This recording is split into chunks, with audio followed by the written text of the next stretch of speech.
Donc, nouvelle petite séance de kanji, comme d'hab. Amour, longue vie à tous ceux qui me soutiennent. Vous savez comment faire. Je vais pas vous faire un dessin. Et puis merci à vous de continuer à suivre cette petite série. On avance, on avance. On va partir du numéro 443. Ah, celui-là, je l'aime bien. Celui-là, je l'aime bien. Je crois que je l'ai jamais oublié, ce kanji. Parce que j'ai tellement aimé l'histoire que je m'étais fait au départ pour le retenir. Donc, celui-là. On a la clé de la lune. Hein, vous savez que dans la plupart des cas, ça veut dire qu'on va parler d'une partie du corps, de quelque chose lié à la chair, au corps humain. Et là, du coup, à droite, on va avoir un petit kanji qu'on avait vu la dernière fois, qui était le marché. Tchoc. Donc on avait déjà vu deux kanji qui l'utilisaient. On avait le fruit, le kaki, avec la clé de l'arbre, et on avait la grande sœur avec la clé de la femme. Et là, on va en voir un autre, c'est-à-dire partie du corps plus la ville, le marché. Et ça, mes chers amis, ça veut dire le poumon. Le poumon. Hai. Il n'a qu'une seule prononciation.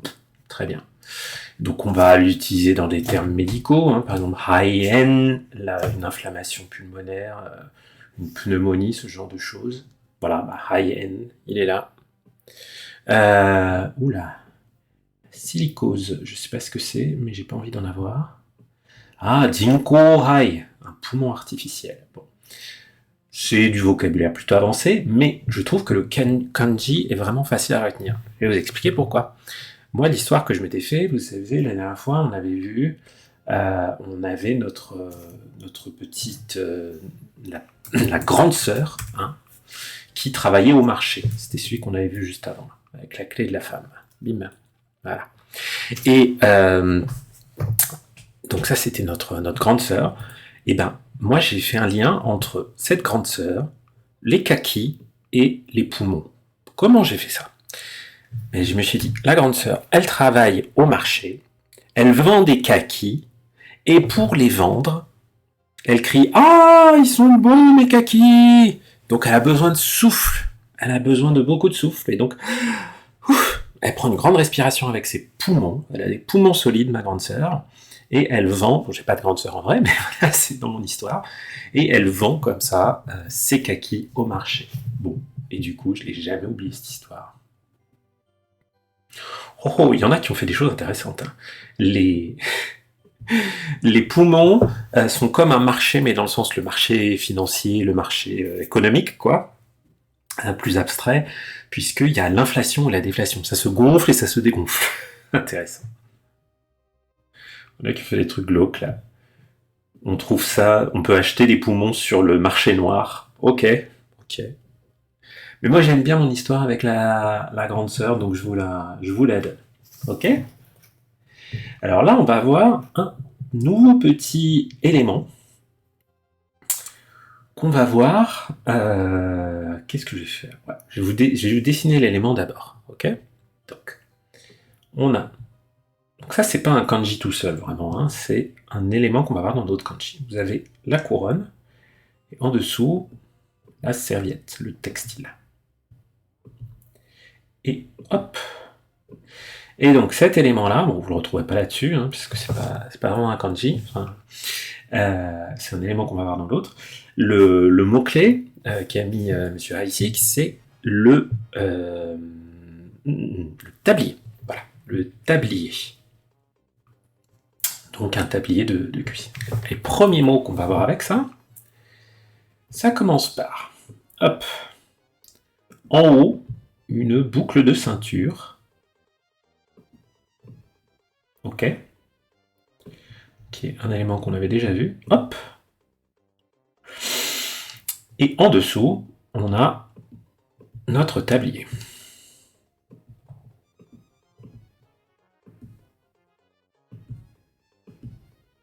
Hop.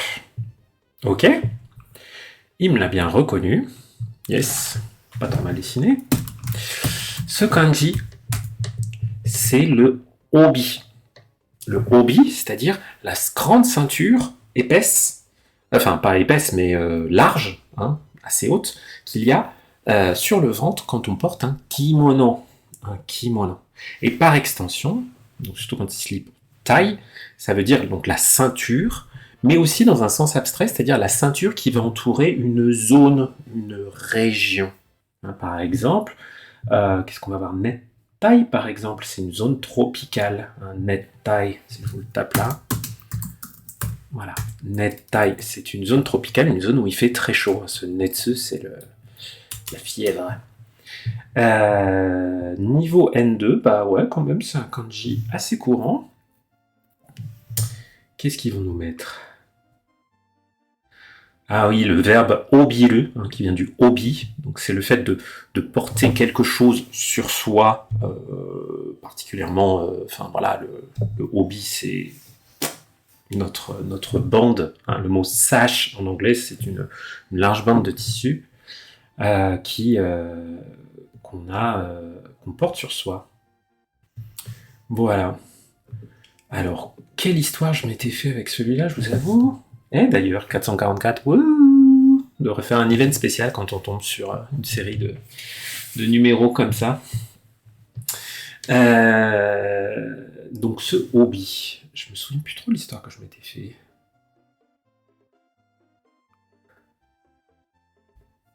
Tchoc, tchoc, tchoc.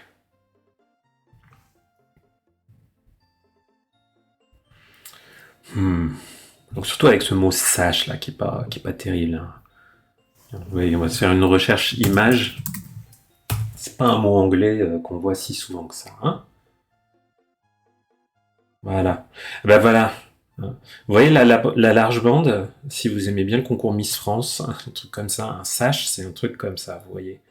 Une grande bande de tissu qu'on porte sur le corps, soit autour de la taille, soit en diagonale, tout ça. Donc cette bande de tissu, bah, vous pouvez penser que vous pouvez vous dire que c'est le tablier. Hein, c'est un peu comme, c'est un truc qui se met voilà comme ça, et vous pouvez imaginer une petite boucle qui permet de le tenir bien sur votre corps comme une grosse bande de tissu. Bon, il est pas facile à retenir celui-là. Ah, vous pouvez vous dire, ouais, si vous pensez vraiment au kimono, hein, au hobby, abeille Flandre. Tsuki kawate oshiyokyo. T'as déclenché un Sailor Moon. Donc, ouais, si vous vous dites c'est vraiment le hobby, vous pouvez vous dire que ça a le rôle comme une boucle pour tenir le kimono. Donc, c'est la boucle qui tient le kimono. Voilà. Donc voilà, vous pouvez imaginer que c'est fait que ça fait un peu comme un tablier tellement c'est haut et large. Donc pas le plus évident, mais on le voit quand même assez souvent, donc on finit par le retenir lui. Hein. Alors le suivant, c'est exactement ce qu'on vient de voir, mais avec la clé de l'eau. Ok. Donc j'ai ma.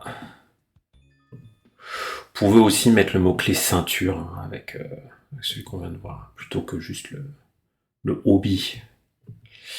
Donc là, notre hobby, notre ceinture de kimono, elle est à droite de l'eau. Et ce petit kanji, hop, c'est bien ce qu'on pas aujourd'hui, c'est cool. Ça a le sens de stagner. C'est un verbe un peu compliqué qui se prononce todokoru. Voilà, todokoru. Prononciation on, c'est taille. Donc là, on est dans du vocabulaire un peu plus avancé. On est dans du N1. Mais c'est quand même un kanji qu'on peut voir assez vite, notamment dans le mot jutai, qui veut dire un embouteillage. Il y a cette idée de stagnation, les choses n'avancent pas. Jutai, je vous le montre un peu plus grand là. Jutai, avec le shibui de Shibuya. On a prononciation on et jutai. Tai, voilà, celui-là, c'est ça. Todokoru, stagner, ne pas avancer, être bloqué. Todokori naku, sans s'arrêter, sans perdre un moment. Donc du côté des histoires, je crois que je m'étais juste fait une vague image mentale sur celui-là avec l'idée que peut-être si vous mettez une ceinture ou un hobby dans de l'eau hein, et qui bouche le trou de votre baignoire, bah, l'eau elle va stagner. Voilà. Donc voilà, si vous pouvez penser à quelqu'un qui lave son kimono et l'eau qui stagne, quelque chose comme ça. Voilà, bah je suis pas tout seul, hein, il y en a d'autres qui ont mis ça.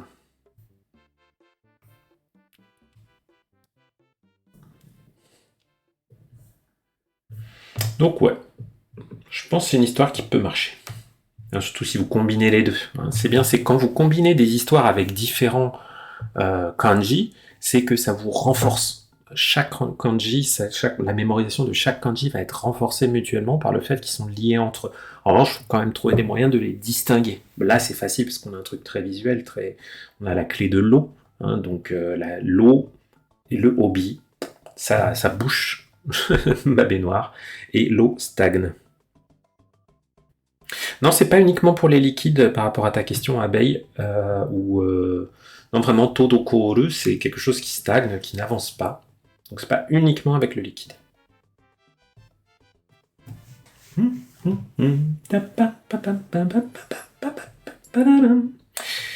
Donc, le suivant.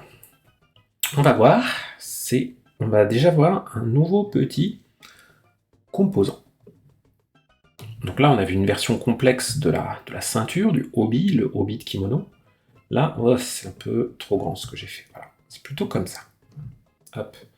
1, 2, hop, voilà. Juste tout ça, tout seul, c'est la ceinture. Ok? La ceinture. Et on va le voir dans pas mal de petits kanji. Le premier, ça va me donner faim. C'est donc un trait, puis notre ceinture, et ensuite on termine ce qu'on voulait écrire à l'origine, c'est-à-dire un arbre. C'est pas très beau ce que je vous ai fait, mais vous voyez, il y a bien l'arbre et la ceinture au milieu. Ok, la ceinture qui vient entourer l'arbre, si vous voulez, entourer le tronc de l'arbre. Et à droite, on va avoir notre katana, notre épée. Vous voyez, ça, c'est l'épée, le poignard. Qu'est-ce qu'ils mettent ou le sabre. Ouais, voilà, bref, hein, un objet tranchant qui est sur la droite. Ouh, j'ai peut-être un peu merdé mon ordre de trait. Tiens, je vais essayer de le refaire. Hop, hop, hop, hop, hop. Donc, on va d'abord faire le trait vertical. Hop. Ensuite ça. Hop. Et ensuite, on va terminer notre arbre. On va voir si ça améliore les choses. Yeah. Et pas beaucoup mieux. Bon, on va checker l'ordre des traits après. C'est pas grave, parce que ça, c'est un mot qu'on retrouve beaucoup. Alors vous allez me dire, quoi? Thorn? Qu'est-ce que ça veut dire ça? Bon, ça veut dire l'épine. Mais c'est aussi le sens de percer quelque chose. Et le mot dans lequel on le trouve, donc c'est le verbe sasu, hein, qui veut dire percer, transpercer, quelque chose comme ça. On peut le lire tout seul, ce kanji sashi, c'est le sashi de sashimi. Le sashimi hein, s'écrit avec ce kanji. C'est du N2, ok. Oh ben non, je l'avais bien écrit au départ. Ouais, non. J'aurais pas dû changer mon ordre de trait, mon intuition était bonne. C'est pas grave. Donc le sase, le sashi de sashimi. Il y a l'idée de percer, transpercer, pointer quelque chose. Et donc c'est pour ça que Toge, on va pas l'écrire avec celui-là? Ah non. Allez, je vérifie un autre truc. Ah non, Toge, pardon. Ah oui, c'est celui-là, pardon. Je l'avais pas trouvé. Tiens. Ouais, vous voyez, ce Toge là, hein, ça veut dire l'épine en tant que telle. Il a aussi un autre kanji qui permet de l'écrire, je vais vous le montrer aussi, qui lui ressemble pas mal parce que c'est 2 fois cet arbre entouré d'une ceinture. Bon, ça c'est pas un Juryo kanji, donc, mais celui-là, voilà, vous pouvez le retenir. Son nom toge. Toge ga sasata. Sasaru, être fiché dans quelque chose, être inséré, être planté quelque part. Sasaru.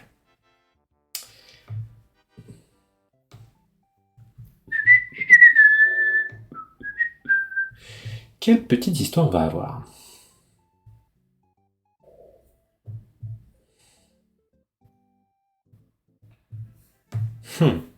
L'arbre était recouvert d'une ceinture d'épines qui était coupante comme un sabre. Ok. Je sais plus du tout quelle histoire je m'étais mis moi pour celui-là. J'ai oublié. C'est souvent le problème avec des choses qui sont très, très simples visuellement. D'un moment, on les retient visuellement, on oublie quels étaient les moyens néotechniques qu'on avait, mais bon, c'est pas un problème. Tant qu'on s'en souvient, c'est très bien. Ah oui, vous pouvez imaginer ça, ouais. Les épines, hein, vous pouvez imaginer un arbre recouvert d'épines, un arbre épineux, et vous pouvez vous dire que les épines font comme une ceinture de petites lames qui piquent, hein, de petits poignards, de petits sabres qui vous piquent. Ça peut marcher, ça. Next one. Alors, le suivant. Heureusement que je vais pas à l'écrire celui-là parce que je l'aime pas trop. Donc, hop. Regardez un petit peu ce qu'on a là-dedans. Donc, on a toujours notre ceinture, vous voyez là? Check.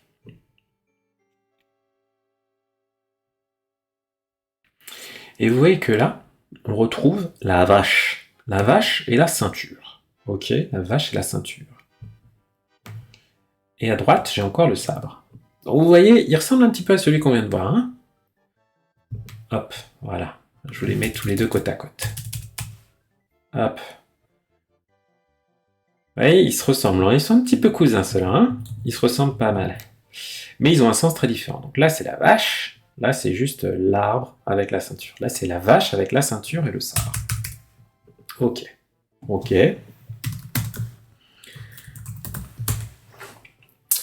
Celui-là, il se prononce toujours c'est, et c'est un kanji qu'on voit beaucoup. Coucou Laurent Japon dans le chat. Hisashiburi desu. Ah ouais, il est carrément niveau N3. Donc, il a un sens plutôt abstrait, puisque ça veut dire le système, notamment avec le mot seido, qui j'imagine va être en dessous. Oh, ils ne nous le mettent pas. Non, pas celui-là. Voilà, seido. Hein, seido, le système. Système, une organisation, une institution.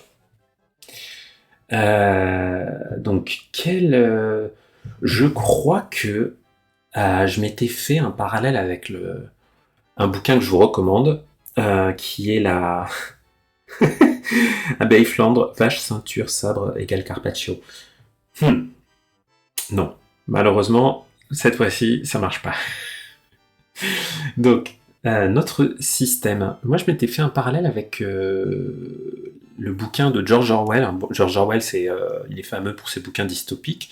Et il avait écrit 1984, si je dis pas de bêtises.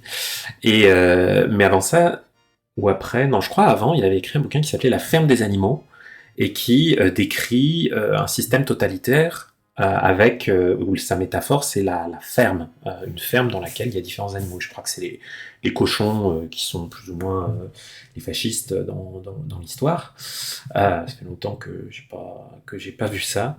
Et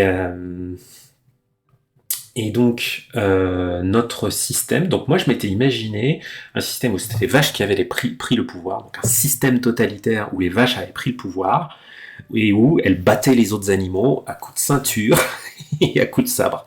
Voilà, donc un truc un peu violent, un peu totalitaire, mais du coup, ça m'était... ouais, je crois que c'était ça. Ça m'avait bien servi. Oui, et du coup, ouais. Et du coup, je fais le lien avec le suivant. Du coup, j'avais pu me faire un lien avec le suivant, parce que le suivant, il est un tout petit peu coton aussi au niveau écriture. Donc en gros, là, le suivant, vous avez le système en haut, d'accord?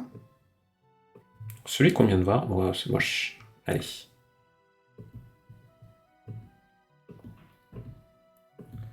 Check. Le système, avec notre vache. Hop. Et en dessous, vous avez le vêtement. Koromo. Qu'on avait vu il n'y a pas très longtemps, peut-être la dernière fois. Hein?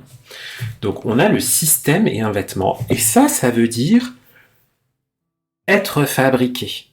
C'est le fameux Made in de Made in China. Hein, le Made in China, que si vous voulez le repérer sur des... le repérer, hein, ça va être Chugokse. Voilà, Chugokse, fait en Chine. Nihon, c'est fait au Japon. Vous pouvez l'utiliser comme un suffixe. On a aussi le mot comme... Bah, c'est... Sakse ou c'est sak?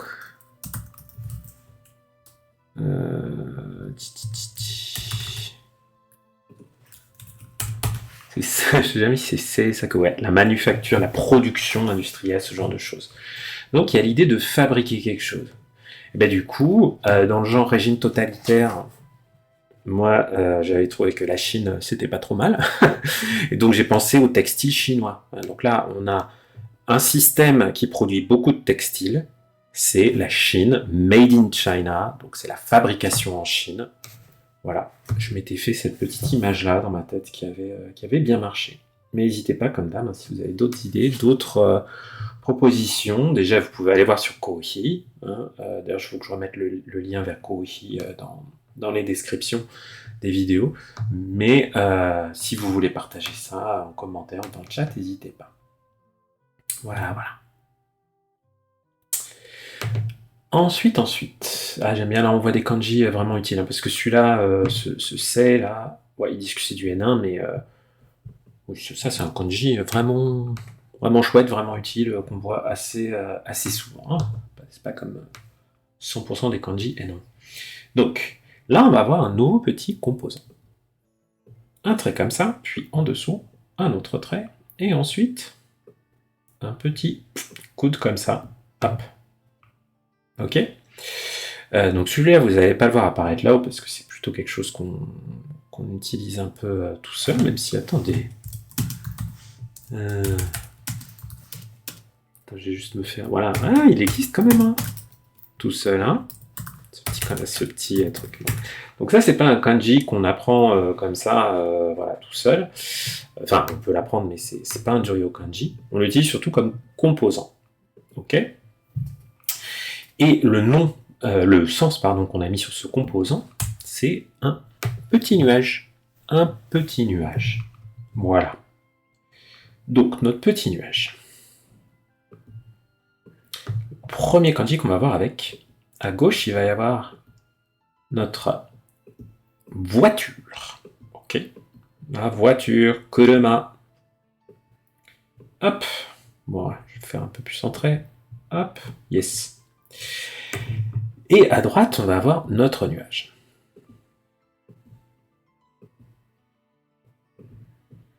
Tchoc. Yes, il me l'a bien reconnu. Ce kanji-là, il y a l'idée de tourner sur soi. Tourner sur soi-même. L'idée de révolution, pas dans le sens, c'est la révolution, on va tout changer. Non, dans le sens, un tour sur soi-même. Tourner sur soi-même.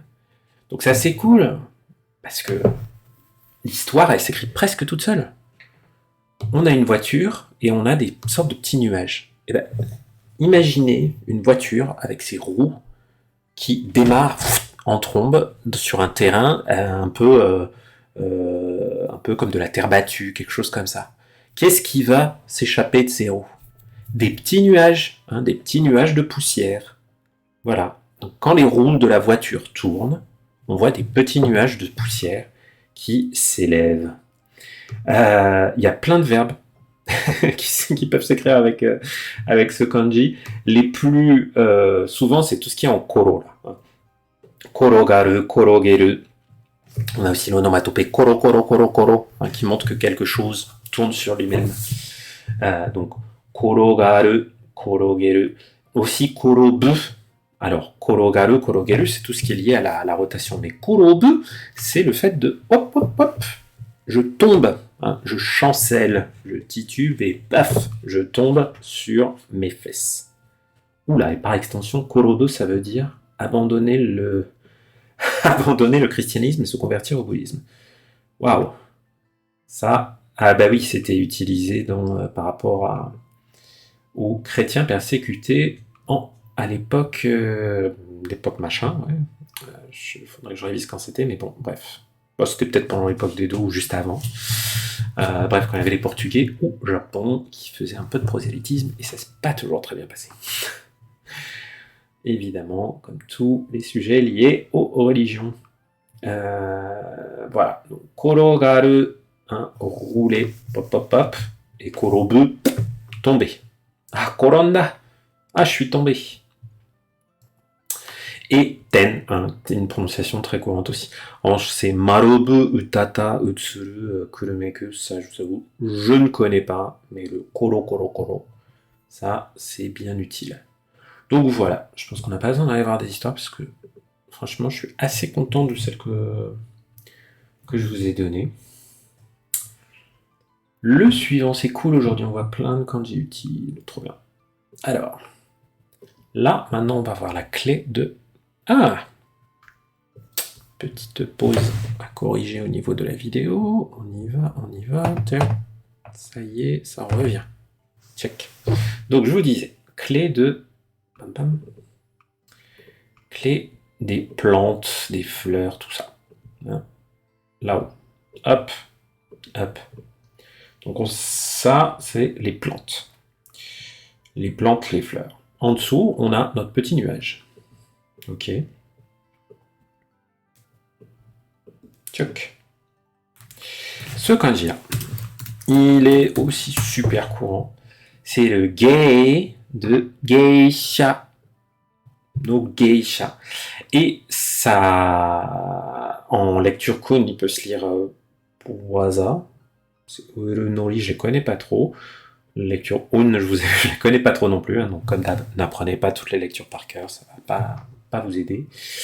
Apprenez-les avec du vocabulaire. Donc voilà, celui-là pour moi c'est le gei de geisha, de geijutsu, c'est-à-dire les arts d'agrément.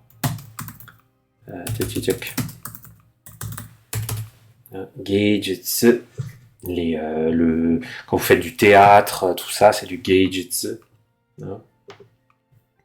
Si vous jouez de la musique, c'est du geijutsu. Comme les geishas. Voilà.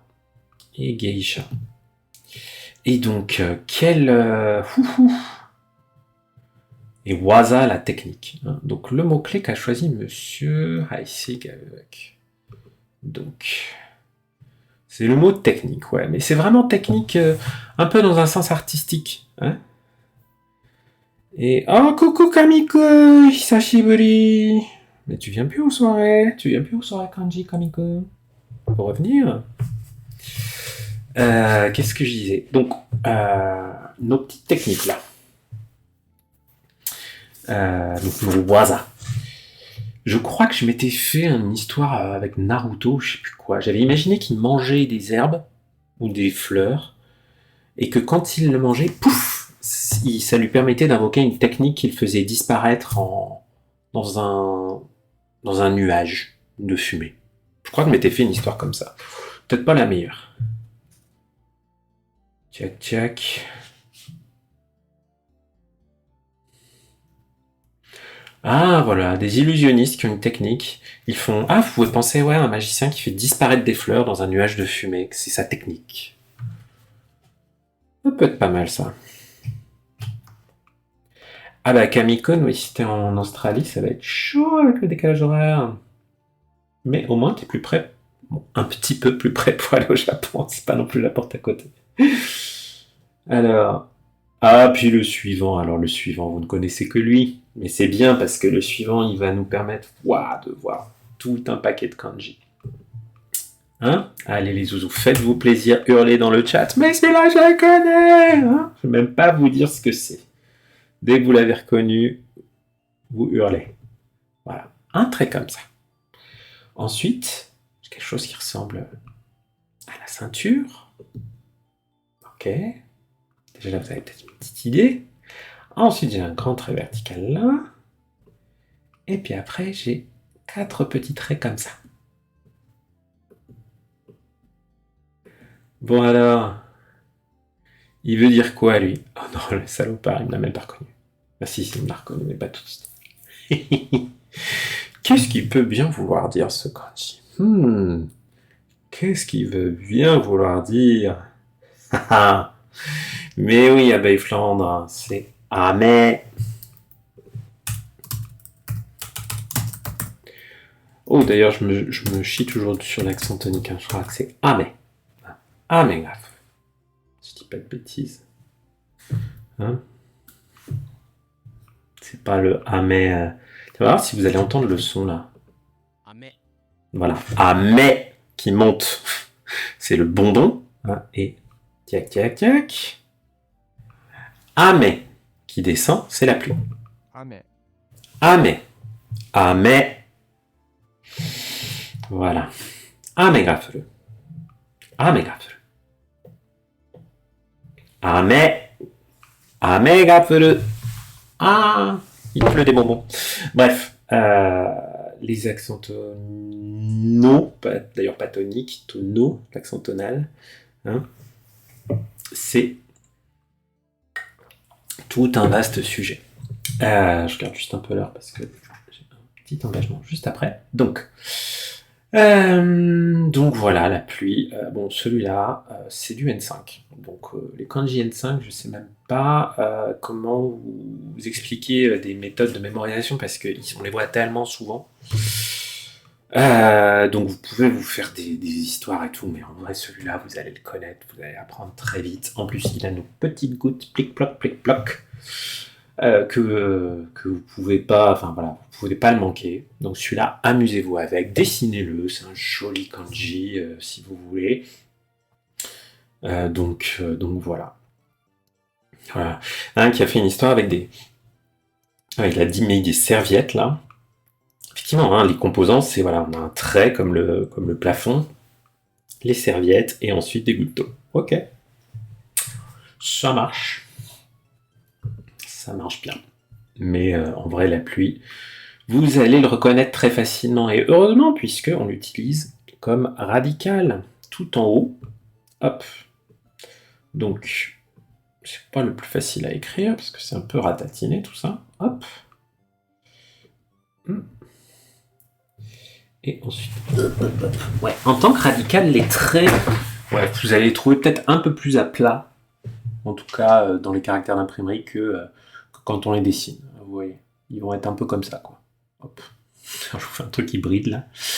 Et donc là, on va avoir la pluie et en dessous le nuage. Je vous laisse imaginer ce que ça veut dire. Est-ce que ça serait pas un nuage de pluie? Hein? Bon bah oui, hein, c'est le nuage de pluie. Le vrai nuage, hein, pas juste le composant nuage qu'on a vu tout à l'heure, mais là, le nuage de pluie tout gris. Hein? Comment ou un. Hein, cette lecture un, on a tendance à l'oublier un peu parce qu'on la voit moins. Surtout qu'en plus, même quand on a des composés un peu compliqués, genre dogement, hein, le cumulonimbus. Pourquoi j'ai retenu ce mot, je ne sais pas. Un nudogement, et ben on utilise la lecture kongement. Comment un gaiement. Mais un, c'est notamment dans le nom de le nuage magique de Sangoku dans Dragon Ball, j'ai oublié son nom. Bref, il utilise ce petit kanji, voilà. Et alors, je vais juste vous laisser avec un dernier petit, qui est pratiquement le même. et qui est un kanji que j'aime pas du tout parce que on voit quasiment jamais. Et on se dit, mais pourquoi ils n'ont pas utilisé le même que celui d'avant? Bon, là, on a le jour, ok, le soleil. En dessous, on a la pluie. Hop.